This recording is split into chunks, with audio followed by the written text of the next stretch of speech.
사랑과 은혜가 풍성하신 하나님 아버지, 이 거룩한 주일 우리를 주님의 전으로 부르시고 하나님의 말씀 앞에 서게 하심을 감사드립니다. 이 시간 우리의 마음과 생각을 주님께 온전히 드리오니 성령께서 친히 임재하셔서 우리 가운데 역사하여 주옵소서. 전하는 자의 입술을 주장하시고 듣는 자의 귀를 열어주셔서 말씀이 심령 깊은 곳에 심기고 삶의 열매로 이어지게 하옵소서. 하나님의 뜻을 바르게 깨닫게 하시고 우리가 오늘 들은 말씀을 따라 더욱 건강하고 온전한 그리스도의 제자로 살아가게 인도하여 주시옵소서. 이 시간 오직 주님만을 높임을 받으시고 말씀을 통해 하나님 영광이 드러나는 복된 시간이 되게 하옵소서. 모든 여름의 농사일을 하시는 성도들에게 하나님의 은혜 아래 강건하게 하시고 말씀 속에서 살아갈 수 있도록 은혜를 베풀어 주시옵소서. 말씀을 듣는 동안에 감동을 받으시고 하나님의 역사가 이루어지시길 기도드립니다. 예수님의 이름으로 기도드립니다. 아멘.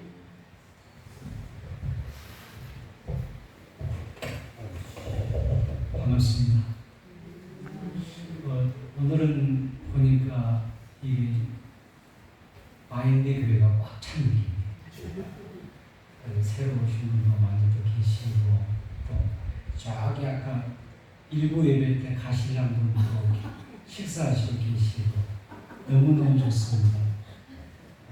너무너무 행복하고, 제가 여기 마인드 교회 이제 8월 달이면 만 1년이 된 것 같아요. 그래 매월 한 주씩 첫 주에 와가지고 이렇게 설교를 했는데, 진짜 오늘 제가 이렇게 설교를 듣기 전에, 예배하기 전에 기도를 했는데 너무너무 은혜스러웠어요. 정말 어쩐지 뭐 참지 못하겠었어요. 네. 그런 부분이 너무너무 고맙고 감사합니다. 저는 우리 지난 6월 30일부터 1월 2일까지 학교에서, 대학원에서 선교 탐방을 했습니다. 선교지 탐방 해가지고 저기 전라도 영광, 그 다음에 교회를 한 3군데 선교지를 이제 탐방했어요. 그때 이제 뭐냐면 여기 어디냐 그러면 영광 영산교회 거기를 이제 하고, 그럼 야월교회 이렇게 해가지고 교회를 몇 군데 이렇게 선교지 탐방해서 학교에서 갔었습니다. 근데 저는 거기서 너무너무 놀랐어요. 그냥 말로만 듣던 그런 게 아니고, 진짜 이런 선교의 삶의 현장이 있었구나 하는 생각을 많이 했어요. 거기 전남 영광 영산교회는 이제 그 당시 태거가지 못한 공산군과 자익들에게 77명이 순교를 해요. 그때 이제 그 당시 영산교회는 동력기 출신 김방훈 목사가 담임을 목사를 하고 있었습니다. 영광 일대가 완전히 공산당에 넘어가고 교회는 공산당 사무실로 이제 아예 거기서 자리를 잡고 있는 상태였어요. 그러니까 우리가 1950년에 유교가 일어나서 한 달 만에 낙동까지 다 이렇게 밀고 내려오는 공산군이, 그리고 한 달 만에 이제 그러면 9월 10월쯤 돼가지고 인천 상륙작전을 해서 9월 28일 날 서울이 수복이 됩니다.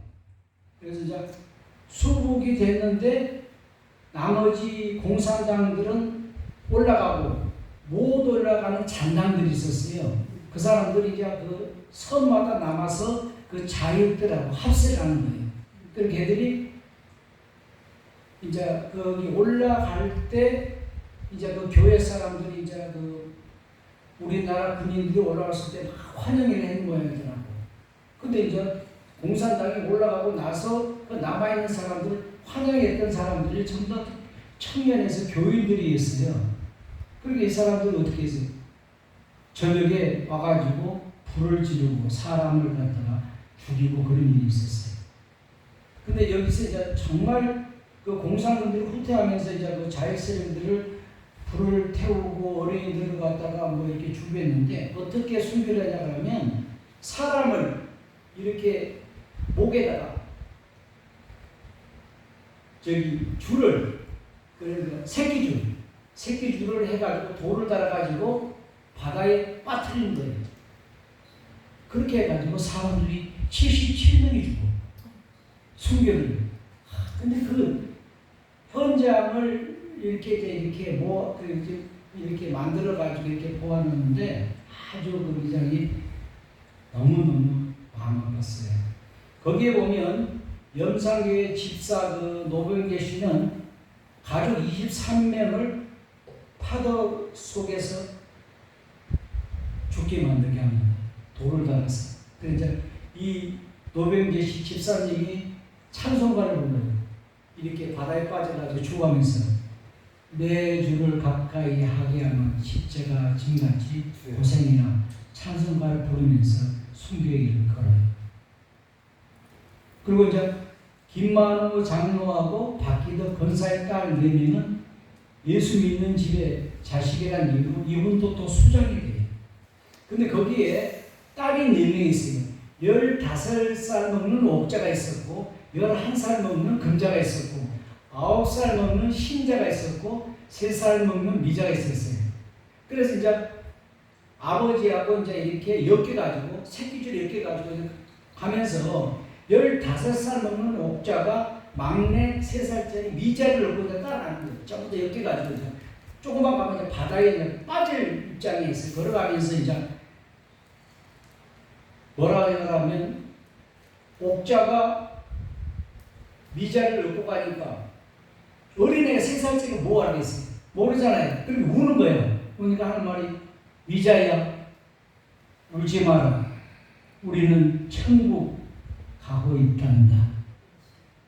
그 15살 먹은 언니가 3살 먹은 막내 동생에게 하는 얘기예요. 천국 가니까 울지 마라. 천국 가니까 울지 마라. 미자야 울지 마라. 우리는 천국 가고 있단다. 그렇게 얘기해요. 그래서 이제 그 바닷가에 그 이렇게 수문이 있더라고. 수문에서 그 공산군과 자익들이 그 어린애를 흉기로 쳐가지고 바다에 빠뜨려요. 지금도 생각하면 말을 못하겠어요. 그 어린애가 무슨 생각을 했으며 어떻게 그런 말씀을 했는지 지금도 목이 메어서 말을 못하게 생각만 합니다. 그리고 염산교회 이제 김방호 목사님은 가족들 보는 앞에서 살해당하고 부인하고 아들 8살과 5살 손자까지도 살해당합니다. 그 독립군이었던 목사님.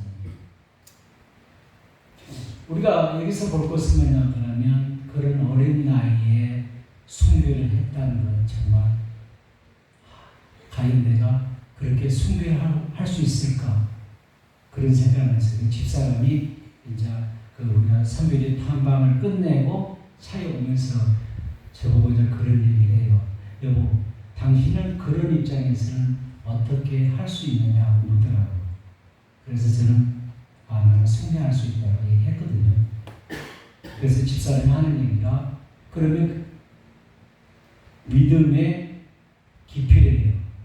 그래서 제가 가만히 있었는데 과연 그런 순교의 신앙 우리는 과연 가지고 있는가 그런 생각을 한번 더 해봅니다. 오늘 그 본문에 기록한 이사야 선지자는 주전 8세기 때의 인물입니다. 그러니까 예수 그리스도보다 한 700년 정도 앞선 사람이었죠. 그럼에도 불구하고 이사야 선지자는 믿음의 눈으로 아직 존재하지도 않는 예수 그리스도의 십자가를 너무나도 분명하게 묘사하고 있습니다. 여러분, 뭐 잘 아시는 분도 있겠지만 저는 이제 그 처음에 그 교회를 다닐 때 선지자더라고요. 그 선지자가 사실 무슨 얘기도 몰랐어요. 그때 그래서 이제 이렇게 한번 찾아보니까 선은 그 먼저 선, 앞서다, 먼저. 그래 지는 알지 한자로 알다. 그래서 그냥 앞일을 아는 자, 하나님의 뜻을 먼저 알고 전하는 사람이라는 뜻입니다. 선지자가. 그래서 이제 이사야가 결론은 예수 그리스도가 이렇게 태어난다는 것을 예언을 해주는 거예요. 이 성경 속에서 선지자는 단순히 미래를 예언하는 사람이 아니라 하나님의 말씀을 받아 백성에 전하는 자라고 합니다.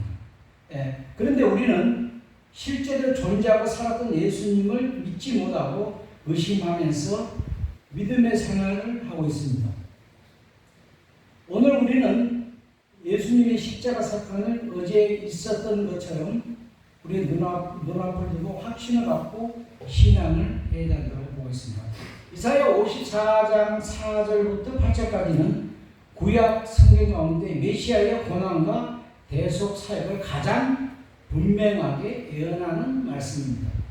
자, 본문 4절에 보면 그는 실로 우리의 질고를 지고 우리의 슬픔을 당하였거늘 우리는 생각하기를 그는 징벌을 받아 하나님께 맞으며 고난을 당한다 하였노라. 예수님은 단지 고난 당한 사람이 아니에요. 우리의 고통을 대신 짊어지신 분이에요. 자, 그러나 사람들은 고난의 의미를 모르고 하나님께 벌받는 자로 오해를 했습니다. 그러나 예수님은 고난 가운데서도 우리를 향한 사랑을 포기하지 않으셨습니다.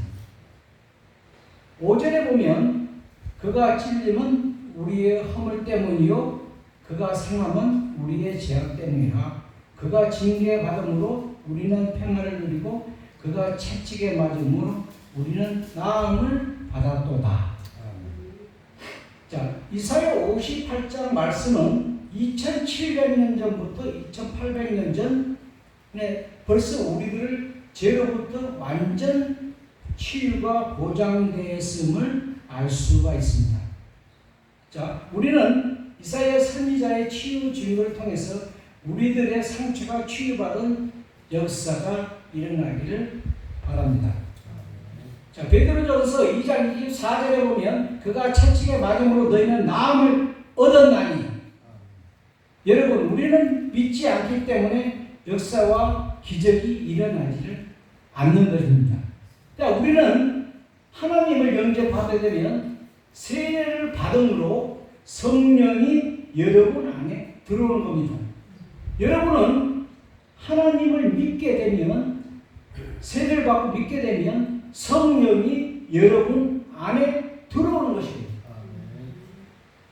그러면 여러분은 육에 있지 않고 영에 있는 사람이에요.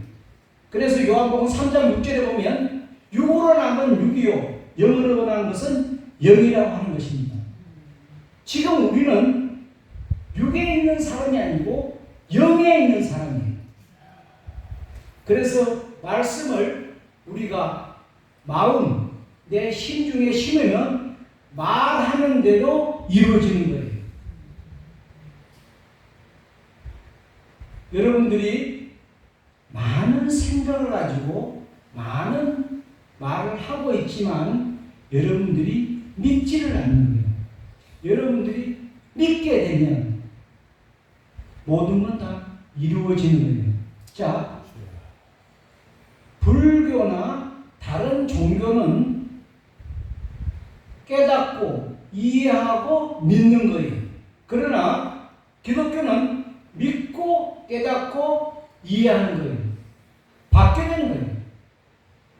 그러니까 성경을 봤을 때 여러분들이 이 성경을 이해하고 믿고 깨달으라고 생각하면 안 돼요. 먼저 믿으라는 얘기예요.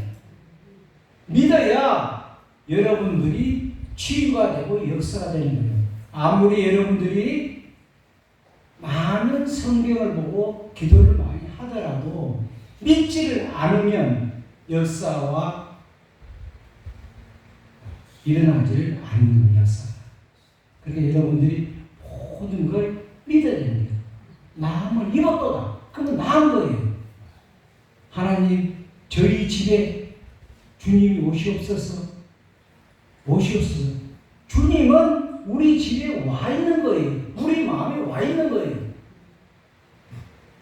주님이 멀리서 오는 게 아니라니까. 내 마음에 주님 있고 내 마음이 하나님 있는 거예요.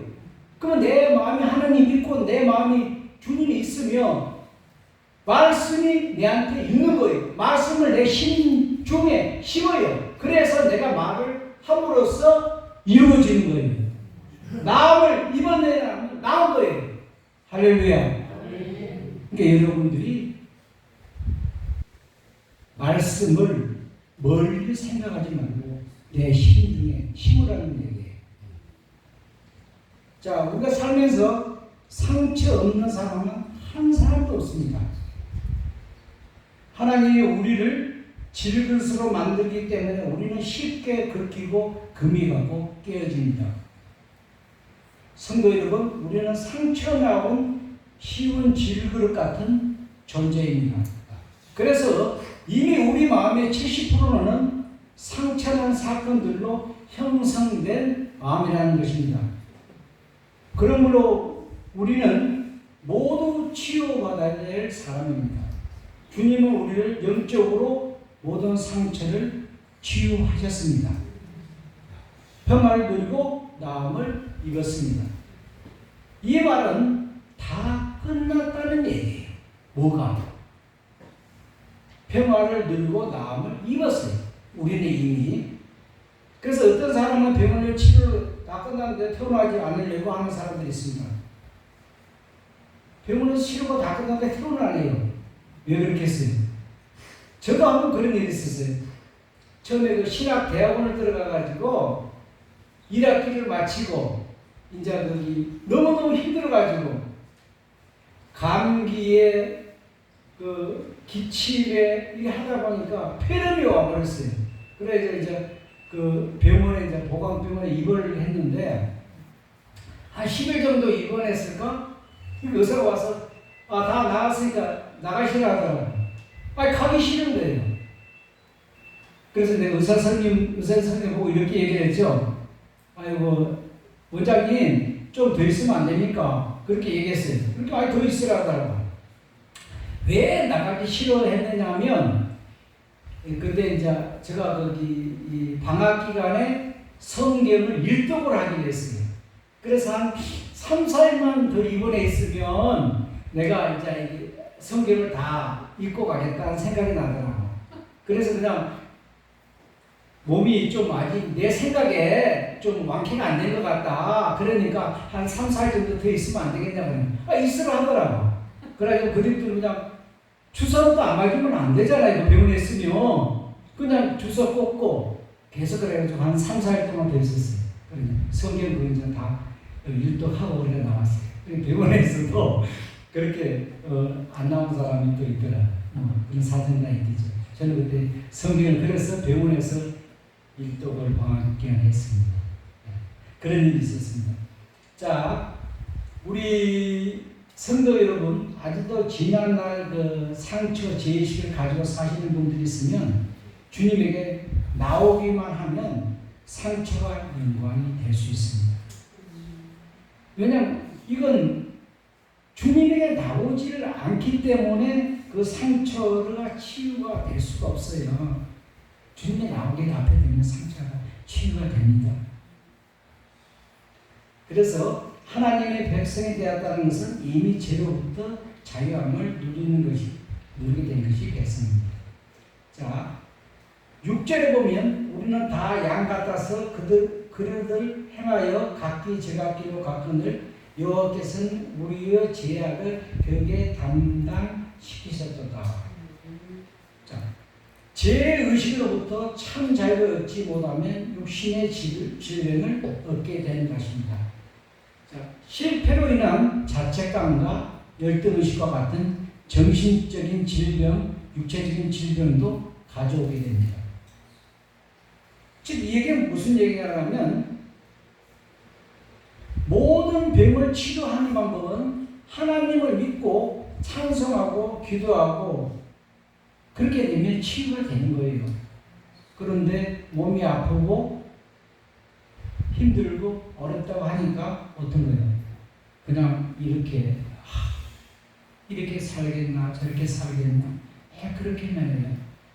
그러니까 자꾸 몸은 아프게 되고 힘들게 되는 거예요. 그럴 때일수록 여러분은 찬송하고 기도하고, 찬송할 힘이 없으면 그냥 찬송이나 찬양을 틀어놓으세요. 틀어놓고 가만히 누워있으면 됩니다. 기도할 힘이 없으면 그냥 기도를 하는 유튜브나 그런 거 들으시고 계속 듣고 계시면 돼요. 그래도 의미가 되는 겁니다. 저도 그때 폐렴이 돼서 많이 아프니까 열이 오는데 기도도 안 돼요. 주님, 그게 끝이. 너무너무 막 머리 아프고 열이 나오니까 기도가 안 돼. 그냥 주여, 그것뿐이 안 나오더니 그 심정을 알죠. 모든 것은 하나님에 맡기며 불안과 두려움에서 벗어나 자유는 삶을 누리게 되는 것입니다. 자, 어느 마을에 쌍둥이 형제가 살고 있었습니다. 형은 착하고 경건한 사람이었고 동생은 세상에 다시 없는 망나니였습니다. 부모가 말을 해도 듣지 않은 동생은 어느 날 밤 피투성이가 되어 형 방으로 뛰어들어옵니다. 형, 내가 어떤 사람하고 싸우다가 사람을 죽였어요. 지금 경찰이 나를 뒤를 쫓고 있습니다. 나 좀 살려주세요. 이 말을 들은 형은 동생의 피 묻은 옷을 자기가 있습니다. 그리고 동생에서는 새 옷을 입혀주고, 그리고 경찰이한테 잡힙니다. 경찰이 잡혀서 피 묻은 옷을 입음으로써 형이 사람을 죽인 걸로 되고 인정을 받아서 사형 선고를 하게 됩니다. 왜냐하면 동생은 피 묻은 옷을 벗고 동생 옷을 입었기 때문에 형이 사람을 죽인 살인자가 된 겁니다. 그래서 자신이 범인이라고 자기가 자백하라고 사형을 기다립니다. 동생은 형이 자기 대신 죽는다는 사실을 알고 양심의 가책을 느끼죠. 내가 사람을 죽였는데 형이 대신 상을 받았으니까. 그래서 형이 감옥에서 동생에게 쓴편지가 있습니다. 사랑하는 내 아우야, 나는 이 죽음으로 진정으로 기뻐하고 있다.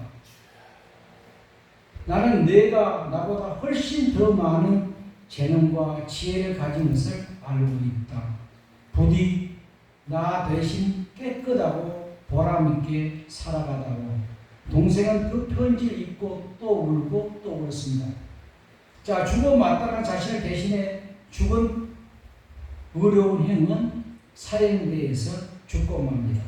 이 사건 이후 동생은 완전히 달라졌습니다. 갑절의 삶을 살며 자기 배날 뿌리로 형의 희생을 기억하며 살아갑니다. 형의 삶을 대신해 살아간다는 사명을 가지고 항상 남보다 갑절의 일을 하며 형이 입혀준 깨끗한 옷을 더럽히지 않겠다는 결심을 가지고 살아갑니다. 결국 그는 훌륭한 사람이 되었습니다. 자, 이것은 남의 얘기가 아니라 우리들의 이야기입니다. 예수님께서는 나를 대신하여 죽으셨습니다. 주님은 우리 죄를 대신해 지시고 죄명의 눈물을 쓰시고 죽으셨습니다. 그리고 십자가에 흘리신 보혈의 피로 우리의 죄와 허물을 깨끗하게 씻어 주셨습니다. 자, 갈라디아서 2장 20절에 보면 이제 내가 육체 가운데 사는 것은 나를 사랑하사 나를 위하여 자기 자신을 버리신 하나님의 아들을 믿음 안에서 사는 것이다. 자, 이것은 우리 죄 때문에 우리가 죽어야만 하는 예수님이 대신 죽은 겁니다. 그것은 예수님께서 육신을 입으셨기에 가능한 일입니다. 본문 7절을 같이 한번 보겠습니다. 시작. 그가 곤욕을 당하여 괴로울 때도 그의 입을 열지 아니하였으며 마치 수장으로 끌려가는 어린 양과 혈가 없는 자 앞에서 잠잠한 양과 같이 그의 입을 열지 아니하였더라. 자, 예수님은 억울한 재판과 고통 가운데서도 입을 열지 않았습니다. 예수님은 구원을 사명을 감당하기 위한 순종의 침묵입니다. 때로 우리는 억울한 상황에서 소리치고 싶지만 예수님처럼 사명을 위해 참는 믿음이 꼭 필요합니다. 침묵은 패배가 아니라 승리의 도구일 수 있습니다. 자, 8절 같이 한번 보겠습니다. 시작. 그는 곤욕과 재판을 당하고 끌려갔으니 그 세대 중에 누가 상속하기를 그가 사는 자의 땅에서 끊어지는 내 백성의 허물 때문에 하였으리요. 아멘. 당시 사람들은 예수님을 죽음의 정치적 실패나 범죄에 대한 처형으로 여겼습니다. 그러나 성경은 여러분들 분명히 말합니다. 그가 산 자의 땅에서 끊어지면 내 백성의 허물 때문이라고 말하고 있습니다. 자, 예수님 죽음은 단순한 사건으로 여기서는 절대지 않습니다. 그것은 예수님은 나를 위한 죽음, 나의 죄를 위한 희생입니다. 이제 우리는 그 은혜에 응답하며 살아가야 됩니다. 자, 이사야 53장은 우리에게 고난받은 메시아를 보여준 내용입니다. 그는 우리 대신에 징벌을 받고 고통을 받고 죽음을 감당하셨습니다. 우리는 이 대속 은혜 앞에서 회개하고 믿음으로 살며 그 사랑을 전해야 합니다. 성도 여러분, 우리가 믿음을 가지고 살면서 한 가지는 꼭 알아야 될 거 있어요. 이걸로 말씀을 마치겠습니다. 자, 여러분, 사람이 죽으면 보통 우리가 뭐라고 해요? 우리는 천국 간다 하시잖아요. 천국. 그 천국이 끝이 아니에요. 자, 우리는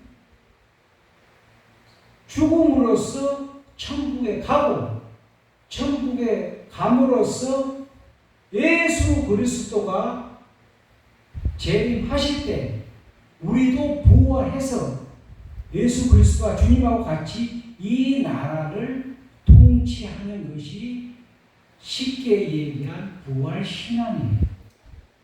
부활신앙은 이 지구상에 존재하고 있는 어느 종교도 없어요. 기독교나 나머지 타 종교들은 부활이라는 자체가 없습니다. 사람이 죽었다가 살아나는 게 없습니다. 그러나 유일하게 기독교는 사람이 죽었다가 살아납니다.